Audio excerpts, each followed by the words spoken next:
कौम ने किसी भी जमात को अक्सरियत ना देकर एक दूसरे का मोहताज कर दिया है, सबको स्ट्रेट मैंडेट दे दिया है। नून लीग मरकज़ में सबसे बड़ी पार्टी है, हमारा हक है वज़ारत उज़्मा के उम्मीदवार को नामज़द करें। एहसन इकबाल की बोल न्यूज़ से गुफ्तगू। उनका कहना था कि तमाम जमातों को कौम के फैसले का एहतराम करना चाहिए।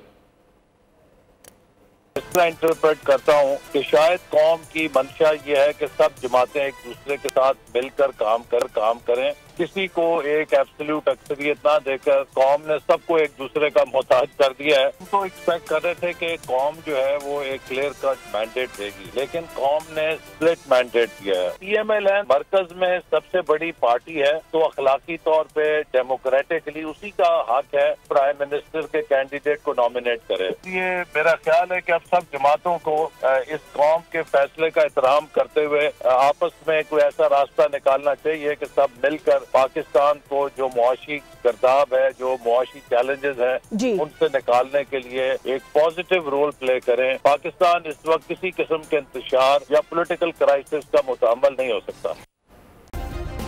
सब्सक्राइब करें और बेल दबाएं ताकि कोई खबर रह न जाए।